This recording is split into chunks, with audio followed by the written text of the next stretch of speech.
فرمایا راتوں کے یہ عبادت گزار ہے. کانوا قلیلا من اللیل ما یہجعون وبالاسحار هم یستغفرون. فرمایا رات کو یہ لوگ بہت کم سوتے ہیں اور رات کو آخر راتوں میں اٹھ کر اللہ کے سامنے کر کے مٹ کے تھک کر اللہ کے سامنے استغفار کرتے ہیں کہ اللہ جو کام کرنے کا حق تھا وہ تو حق ہم سے ادا نہیں ہوا. فرمایا بسام من نہار و بکاء باللیل. دن کو حشاش بشاش اللہ کے دین کا کام کرنے والے تھے اور راتوں کو اللہ کے سامنے بہت زیادہ رونے والے تھے. اور یہی دونوں صفتیں حضور صلی اللہ علیہ وسلم کی پوری زندگی رہی. اسی لیے آپ کا پورا دن دعوت اور تعلیم کے لیے اور اللہ کی مخلوق کو سنبھالنے کے لیے، اور آپ کی رات کا بڑا حصہ اللہ کے سامنے مناجات کے لیے، دعا کے لیے، نماز کے لیے اور آہوزاری کے لیے اور قرآن پاک کو ترتیل کے ساتھ پڑھنے کے لیے. یہاں تک کہ رات کو آپ اتنا لمبا قیام فرماتے تھے کہ آپ کے پیروں پر ورم آ جاتا تھا. اور یوں آتا ہے کتابوں میں کہ آپ کے سینے سے رونے کی آواز ایسی آتی تھی جیسے ہنڈیا کے ابلنے کی آواز آتی. یہ آپ کا دن ہے، یہ آپ کا رات ہے.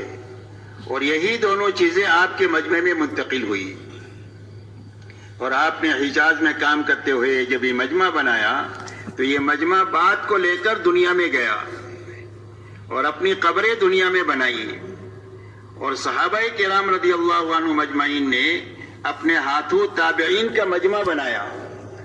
تابعین صحابہ کے ہاتھوں تیار ہوئے، لاکھوں تابعین، اور تابعین کے ہاتھوں تبع تابعین کا مجمع تیار ہوا، لاکھوں تبع تابعین تیار ہوئے. اس کے بعد اللہ تعالیٰ نے اولیاء اللہ کا ایسا سلسلہ دنیا میں چلایا کہ ایک ایک ولی کے ہاتھوں لاکھوں آدمی دنیا کے اندر میں دین پر آئے اور اللہ کی طرف آئے اور جنت کی طرف آئے. یہاں تک کہ اللہ تعالیٰ نے پوری امت پر مہربانی کرنے کے لیے اور پوری انسانیت پر احسان کرنے کے لیے اللہ تعالیٰ نے ہمارے زمانے میں محنت کا وہ رخ عطا فرمایا جو رخ حضور صلی اللہ علیہ وسلم کے زمانے میں اللہ نے قائم فرمایا تھا. آپ کے زمانے میں محنت کا یہ رخ تھا کہ جو آپ کی دعوت پر ایمان میں داخل ہوتا تھا وہ آپ کے ساتھ آپ کی محنت میں شریک ہو جاتا تھا. یہاں تک کہ 23 سالہ دور نبوت میں جتنے ایمان کی طرف آئے وہ سارے ایمان والے آپ کے ساتھ آپ کے دین میں بھی شریک ہے، آپ کی محنت میں بھی پورے شریک ہے. یہاں تک کہ دین کی محنت کے لیے جوان ہیں تو دین کی محنت میں ہے، بوڑھے ہیں تو دین کی محنت میں ہے، مالدار ہے تو غریب ہے تو تاجر ہے تو کسان ہے تو مزدور ہے تو مرد ہے تو عورتیں ہیں تو غرض یہ کہ امت کے تمام طبقات کے تمام افراد آپ کے ساتھ آپ کی محنت میں شریک تھے.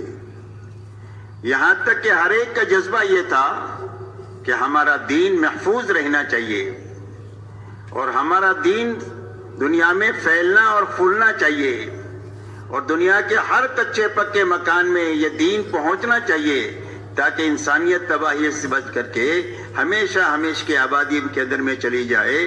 اس فکر کے ساتھ 100% ایمان والے جینے والے تھے اور اس کے لیے جس طاقت کی، جس جان کی، جس مال کی، جس وقت کی ضرورت تھی وہ خوشی پیش کرنے والے تھے. ایسا کام کا رخ اللہ نے حضور صلی اللہ علیہ وسلم کے زمانے میں قائم فرمایا. اللہ تعالیٰ نے امت پر مہربانی فرما کر اور انسانیت پر احسان فرما کر ہمارے زمانے میں محنت کا وہ رخ اللہ نے عطا فرمایا.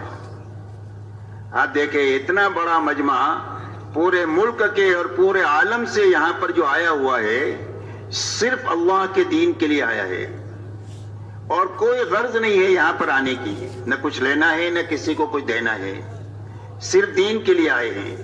اور آنے والے امت کے مختلف طبقات سے متعلق ہے جس میں جوان بھی ہیں، بوڑھے بھی ہیں، مالدار بھی ہے، غریب بھی ہے، بیمار بھی ہے، تندرست بھی ہے، شہری بھی ہے، دیہاتی بھی